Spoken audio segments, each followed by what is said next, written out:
Welcome to Dear Diaspora, a podcast celebrating the African diaspora and the changemakers, innovators, and entrepreneurs working to make our world a better one to live in.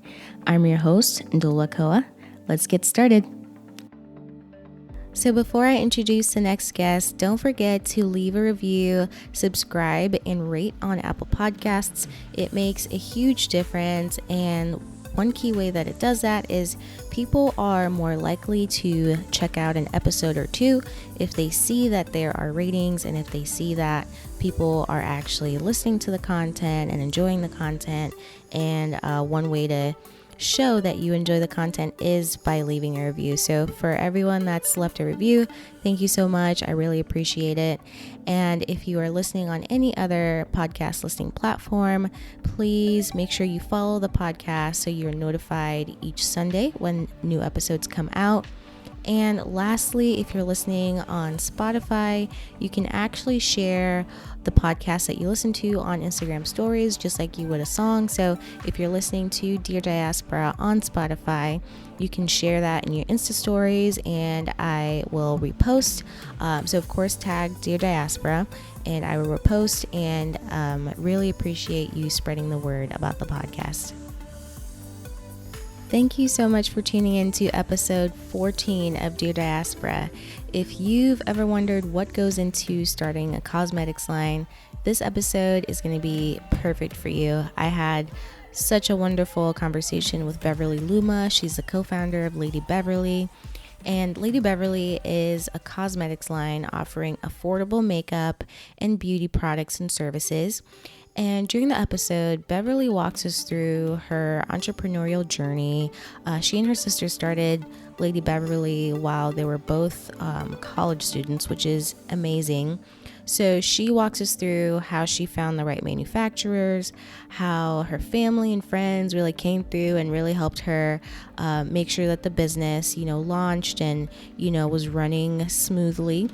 And she also goes into sharing how she plans to take Lady Beverly to the next level in her home country of Cameroon, across the continent and beyond. I just really love this conversation, and I really hope that you, take something away from it as I did. So here is my conversation with Beverly Luma. Beverly, thank you so much for being a guest on Dear Diaspora. I'm so excited to have you. Of course. Thanks for having me. I'm excited for this and I already love the podcast. I've been listening and I'm like super excited. Oh, that's so cool. Thank you for listening. Yeah. And so, yes, I wanted to, obviously bring you on the show because I love what you have done with Lady Beverly. And I feel like a lot of people can learn a lot from you. And so before we get into your business, I wanted to get to know you a little bit more. So where are you originally from, and what's your experience been like living in the U.S.?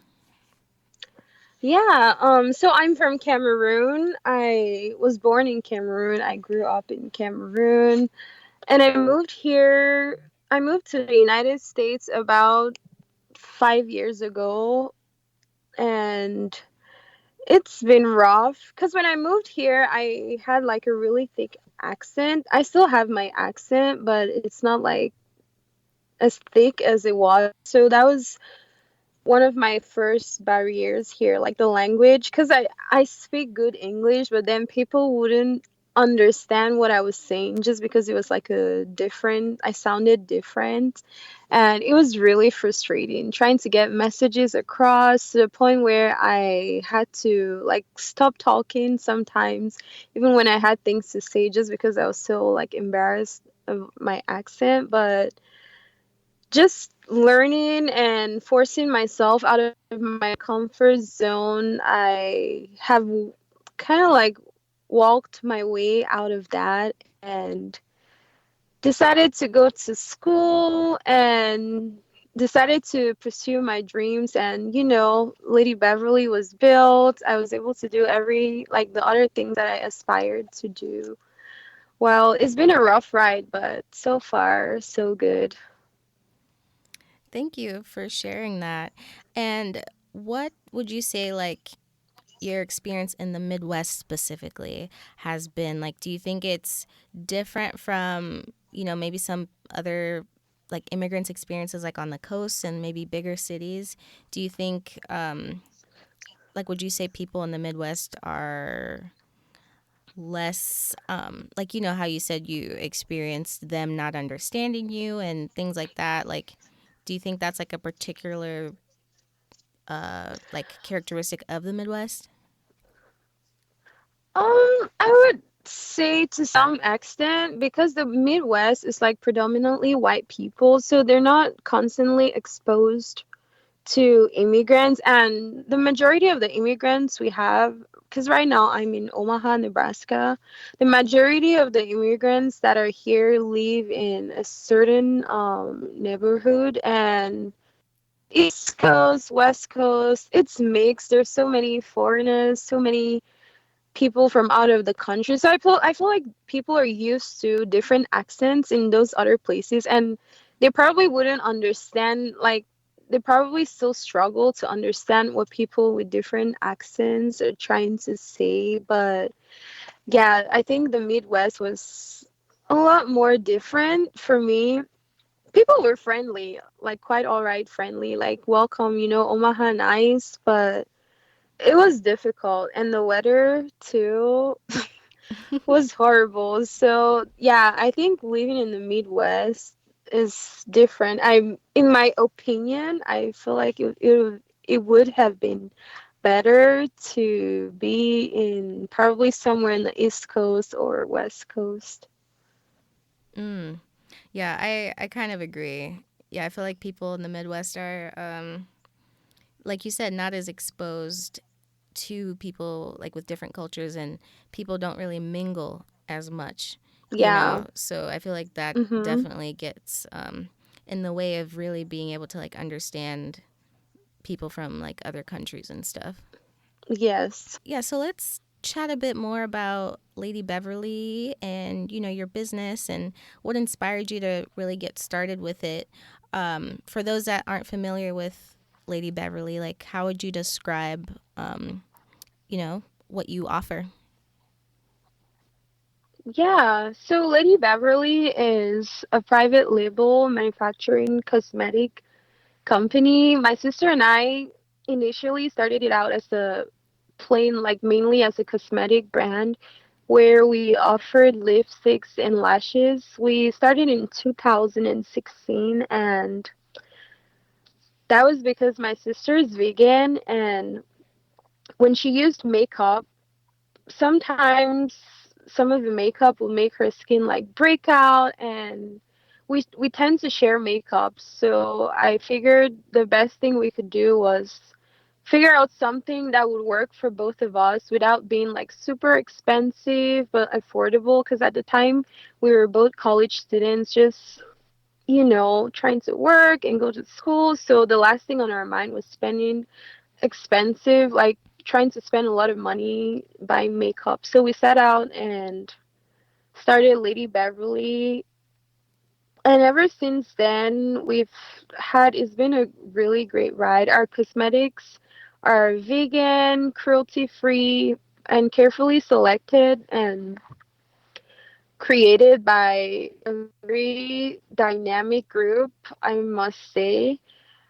But recently, we decided to switch to private labels so we could help other people who are trying to get started in the cosmetic world, like makeup lines, lipstick lines, nails, like nail polish, anything cosmetic. We're helping people like with business plans, how to set their vision, how to reach out to manufacturers, the right people, do's and don'ts.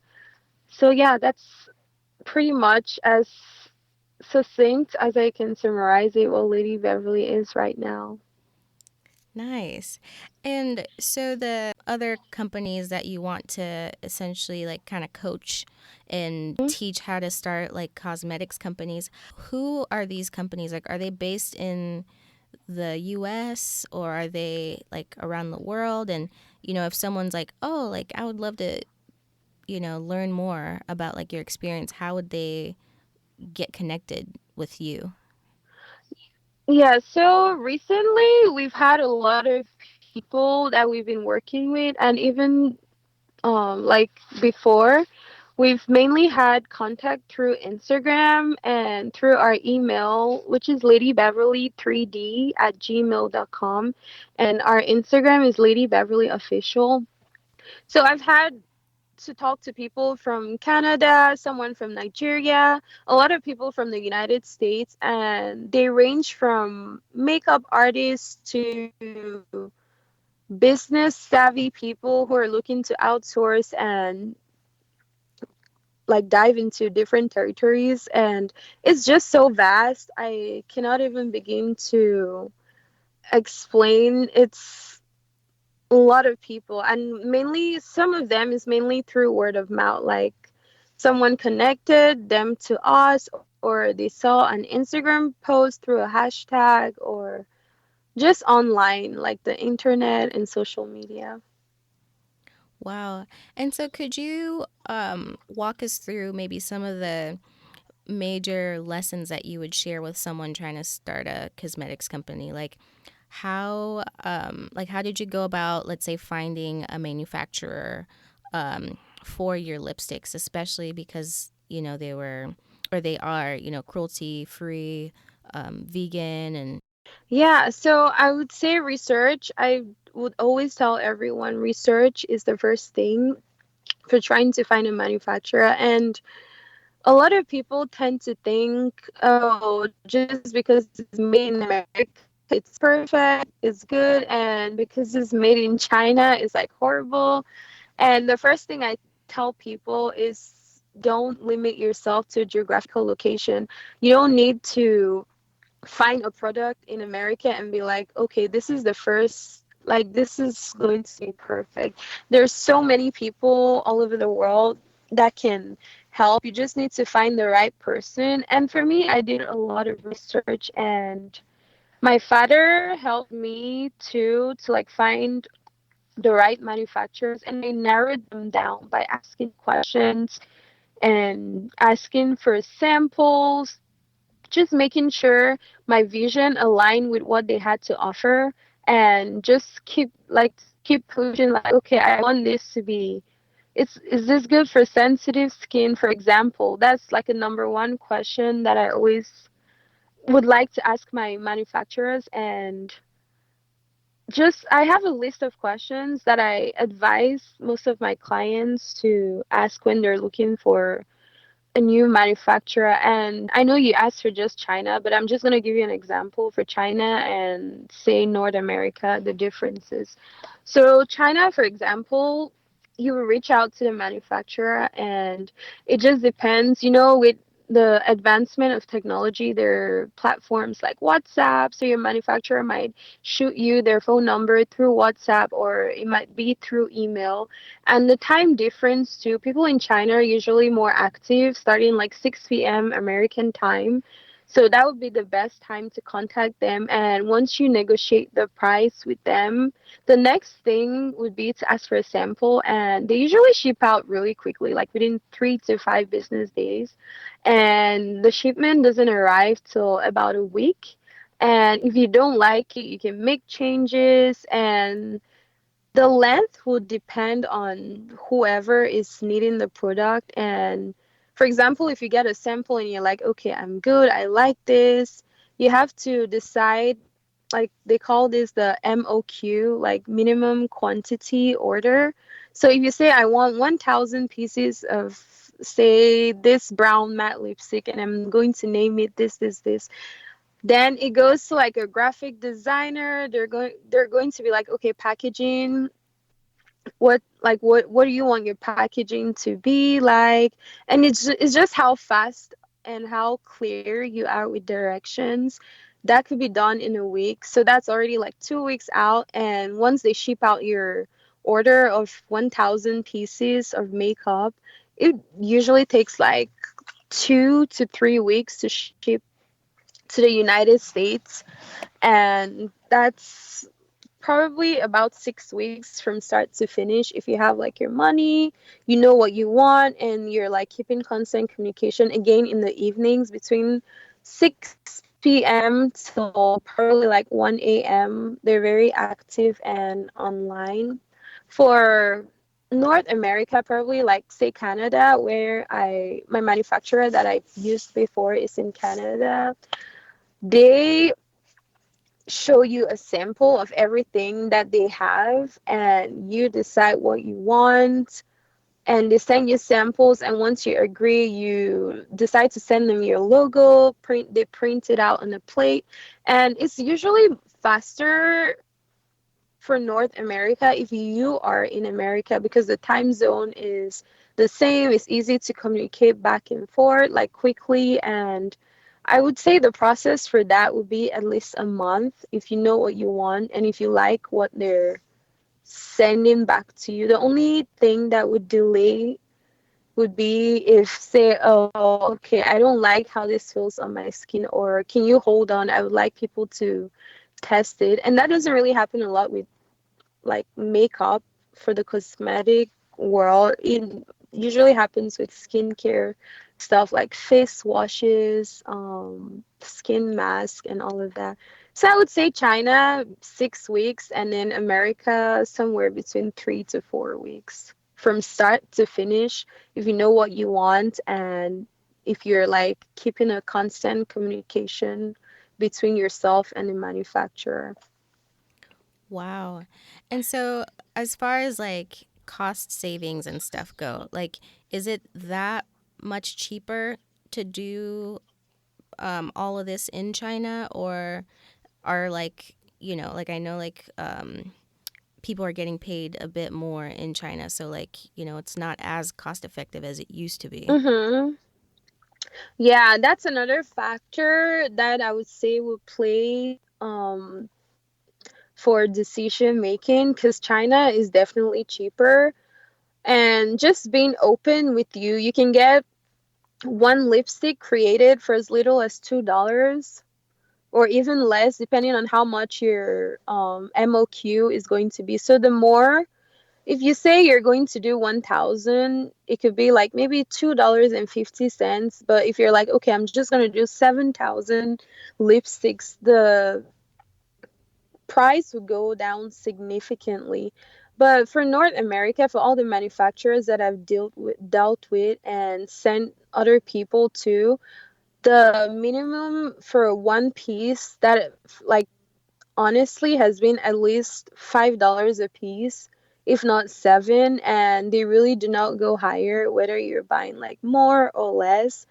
And again, I think it has to do with the currency exchange, because a dollar here might be small to someone, but it might be much to someone in another country. So we Mm-hmm. have to also factor in like the standards of living in different countries. But China is definitely more like cost saving than different countries.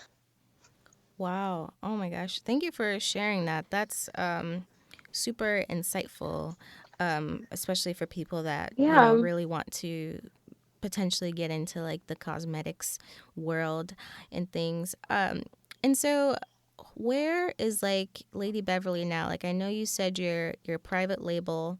And Yes. so like what do you see, where do you see Lady Beverly, like let's say even just in the next year?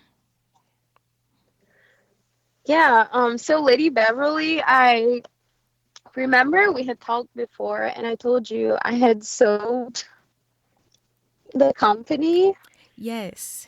and it's, yeah. So I still have a lot more control. Like I'm still creative director. I still oversee operations, and I'm making sure everything is still working as planned, and just trying to figure out how to go from here. Right now we're trying to move to Africa completely, and we're so close. Like this month we're going to be launching a lot of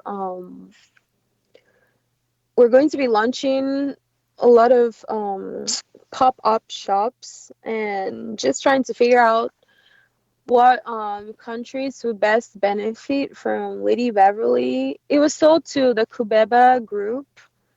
It's a group in Africa. They're very forward and trying to promote a lot of things. And so far, they had promoted like men's products, promoted soccer, promoted IT, promoted so many things that were benefiting mostly men in the industry. And just because women, a lot of women were too shy to like venture into that. So they reached out to me, and I was like, I liked the offer. I liked where they were going with it because, I would never, the last thing I would try to do is to push the wrong product or to put my name on something that I do not believe in.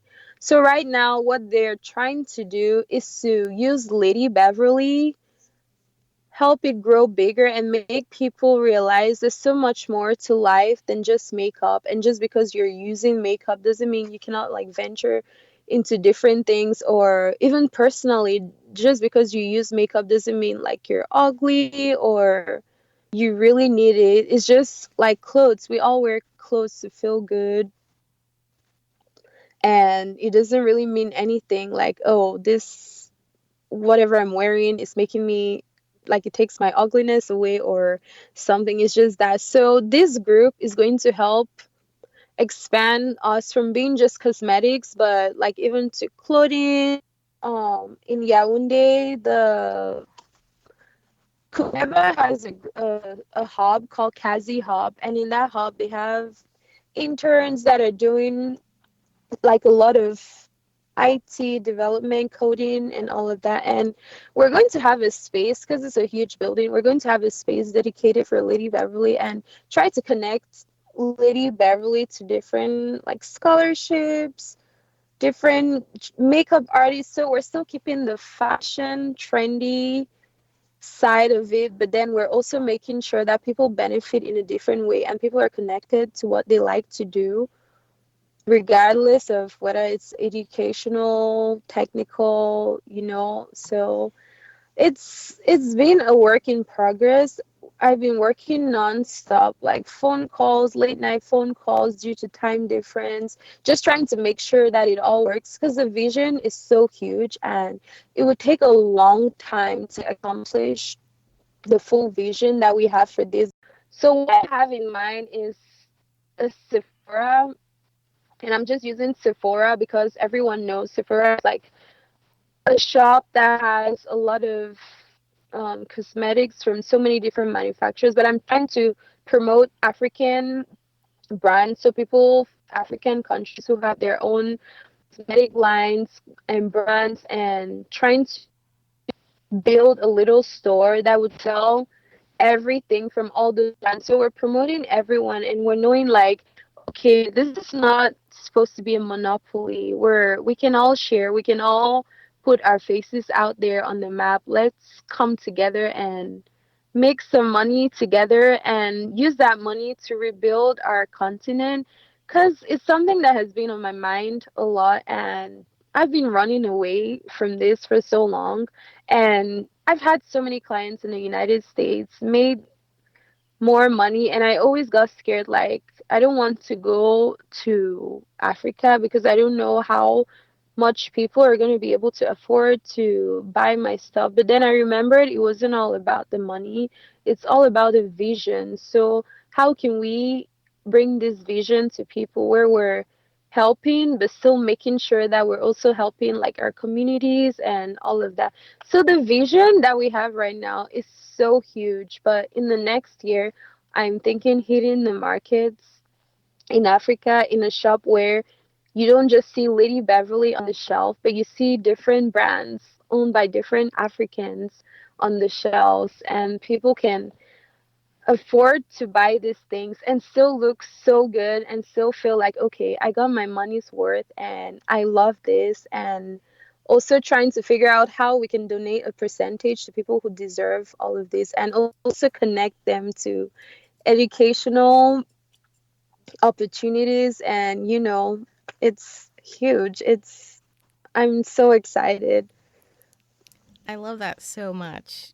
And I mean, I think it's such a smart move because even when I was last in Zambia visiting like family and stuff, Hmm. I went to the mall and like the makeup stores had like there was this one particular store where 75% of the shades I would say were like beige and lighter.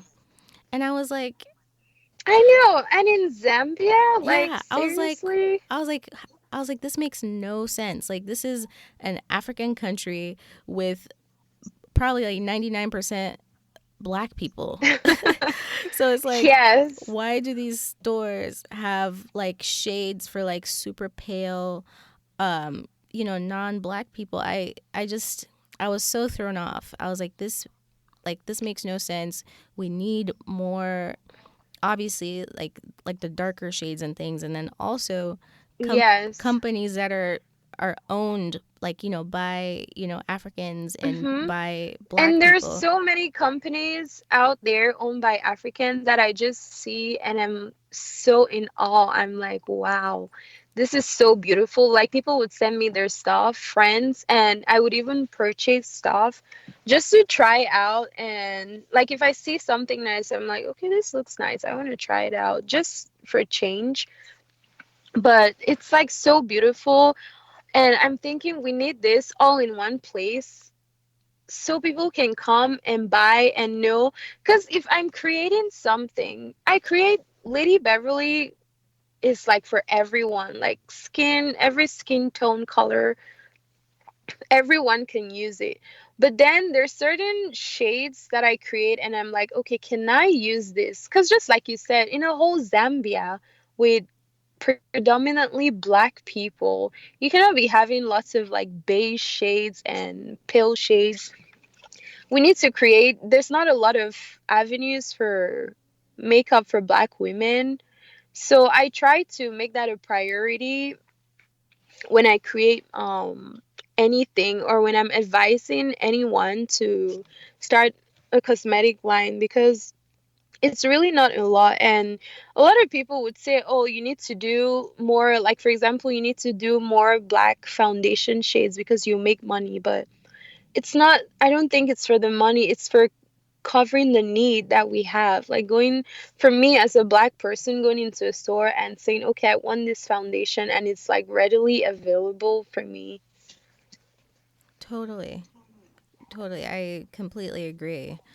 Wow. I mean, I can't wait to continue to follow Lady Beverly and, see where you're going to be at and like, the next year, next 5 years, like it'll be so cool to Yeah, see. right now we're working so hard behind the scenes, like trying to figure out social media. Because before I run all the social media pages, website, Facebook, Instagram, Twitter, all of that good stuff. So we're trying to make sure we're reaching more people, and we're working behind the scenes to fix everything. So this is kind of this fall, and I like to say fall, but I know in Africa we don't really have those seasons. But I'm thinking this fall, like fall through winter, it's going to be like a heavy rebranding of Lady Beverly, and I'm so excited for everyone to see. A lot of the stuff has already reached, and for now, we've been selling, but not really making a lot of noise, because the noise is for like the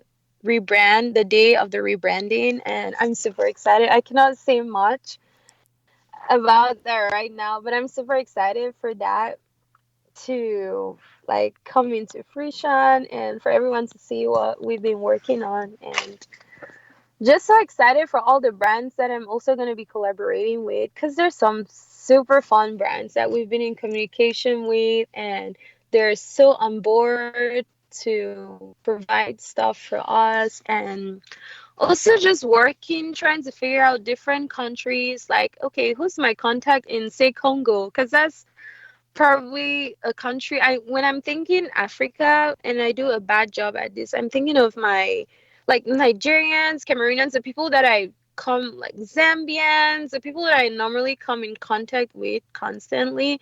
So I'm trying to like really think like, okay, Africa is so huge. more than 50 countries, and I need to like do a better job at making sure that I reach out to a lot of the people who are creating this stuff. Like, okay, how can we make this work? How can we collaborate? But again, in business, we have to set like measurable goals. So I also don't want to go like I also don't want to go ahead of myself. So while trying to make sure that we reach out to as many people as possible, also make sure that we're not going overboard and trying to set measurable goals that we can meet over time and just keep expanding those goals every year, year by year. Yeah, so I'm excited. Yes, I love it. I'm excited for you as well. Um, and so if you had the opportunity, let's say, to start over, would you take this particular approach with Lady Beverly, or would you have still started off with where you're focused solely on selling makeup? Honestly, I'm not gonna change anything. I'm gonna do everything the same way that I did, just because it was a learning process for me. I was just this young girl who had just moved to the United States. I knew nothing about business whatsoever.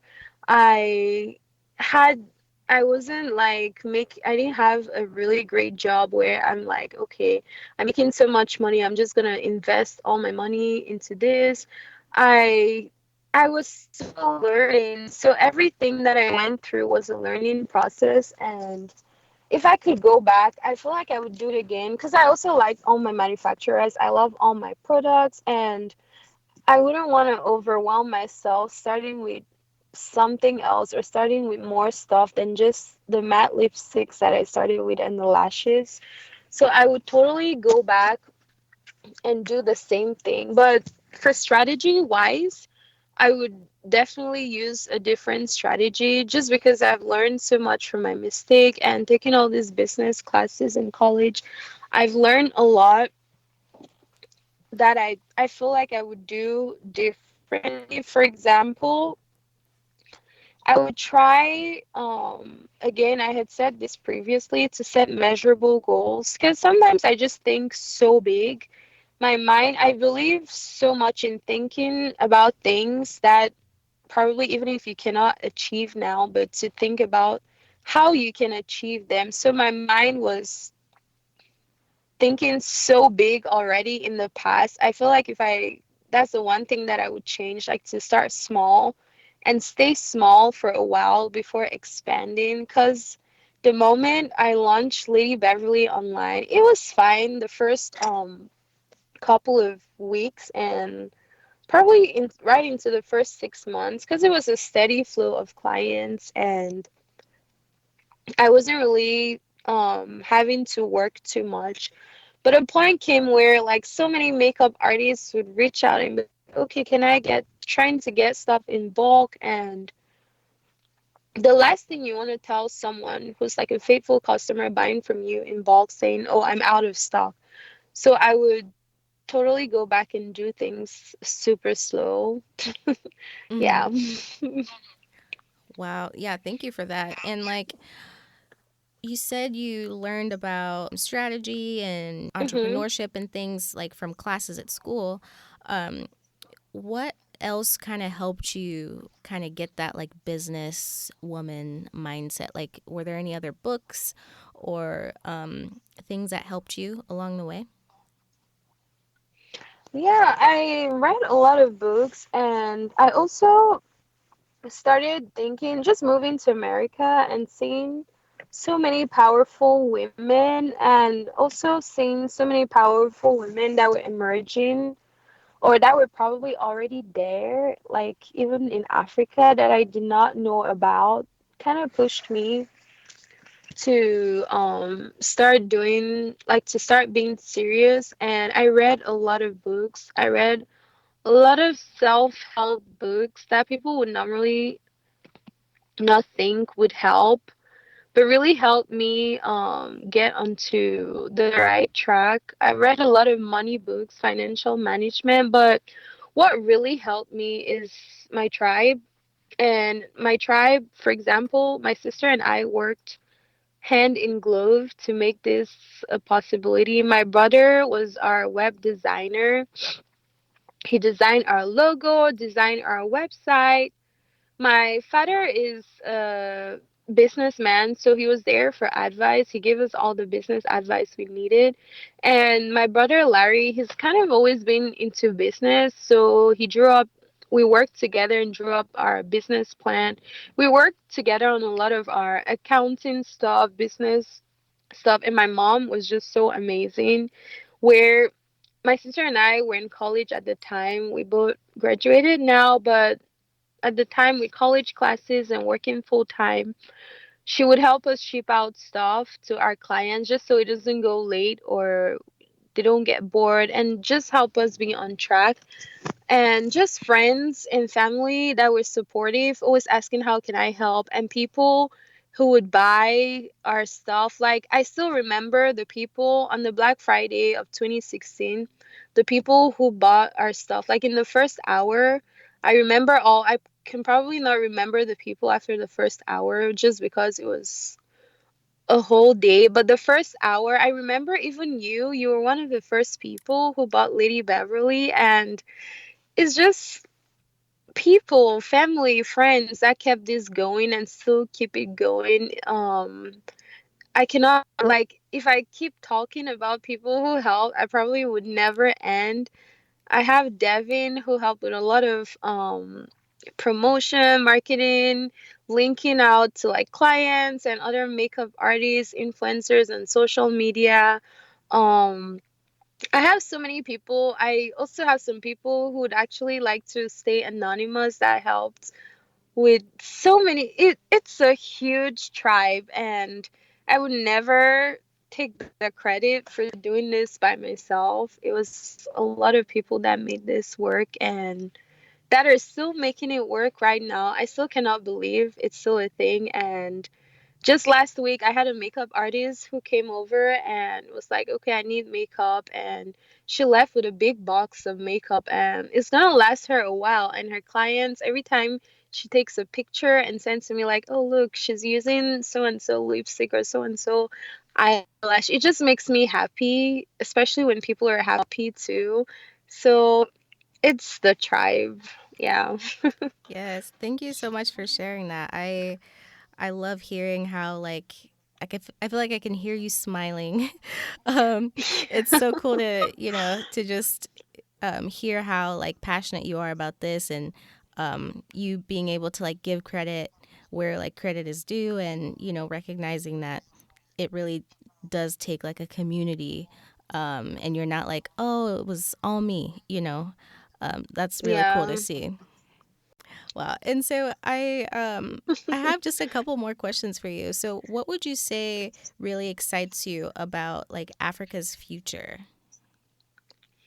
What excites me about Africa's future would be the rising um, young people that are like trying to make things work for themselves, for their families, and for their hometown. I feel like Africa has been characterized by a lot of older, and this is not meant to be an insult, but a lot of older leaders that probably still have the visions of the past, and the new leaders that are emerging now see like the big picture. They're very conceptual, so they think about right now in the future, and they also think about, okay, how can we do this differently than what's been done in the past. And I'm super excited, and I know it's going to be a lot of forward thinking, a lot of big businesses that would emerge, a lot of educational advances, technological advances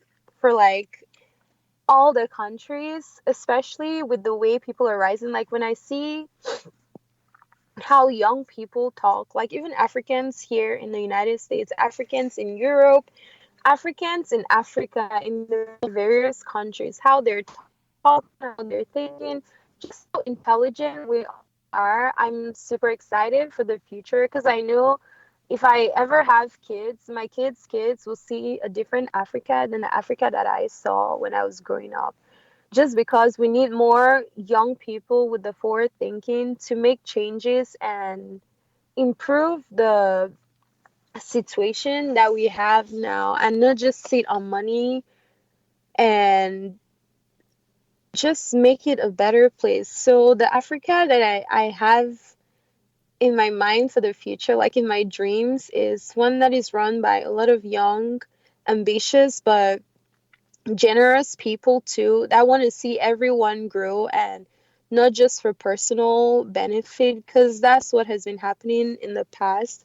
A lot of our leaders are just there to make themselves rich, and the corruption has done nothing but harm us, and other countries are seeing how important and great we are, and they're investing. It's about time we start to invest in our own. And yeah, a lot of young people are doing that. So that makes me happy.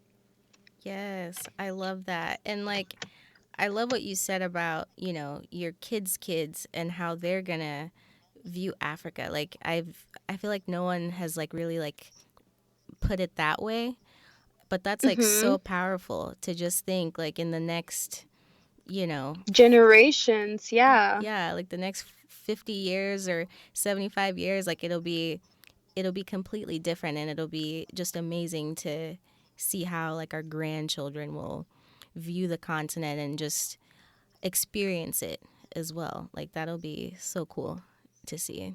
I know. I'm excited. I cannot wait. Yes, we're gonna Probably get be there. dead, but Oh my god, I know, right? I'm like, will I be alive in 75 years?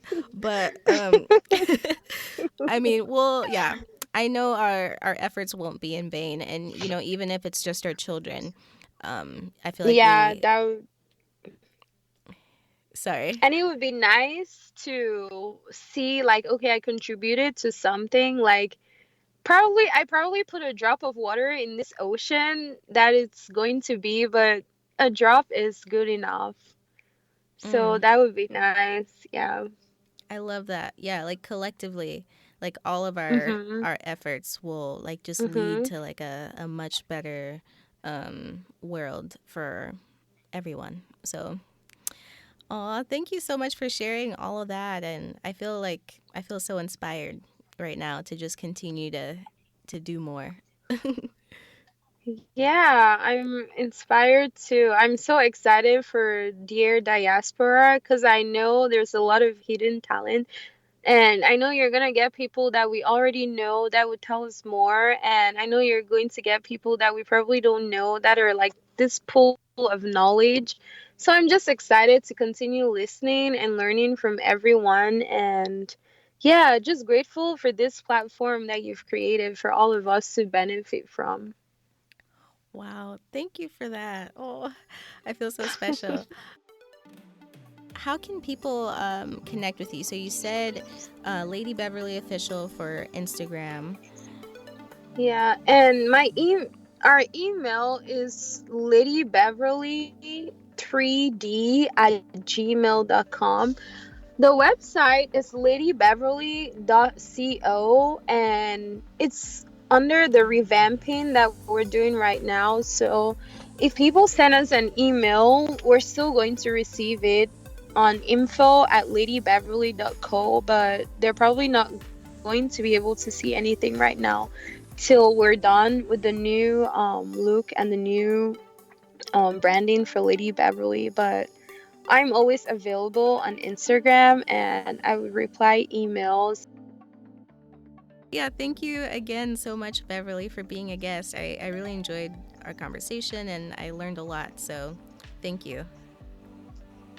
Thank you. Thanks for having me. This was so fun. So you can find Lady Beverly on Instagram at Lady Beverly Official, on Facebook under the same name, or you could send her an email at ladybeverly3d@gmail.com, and I will make sure to link to all those profiles in the description. Thanks for listening to Dear Diaspora. If you like what you hear, Subscribe, rate, and review us on iTunes. You can find us on Instagram at Dear Diaspora or visit our website at deardiasporashow.com. Thank you, and talk to you next week.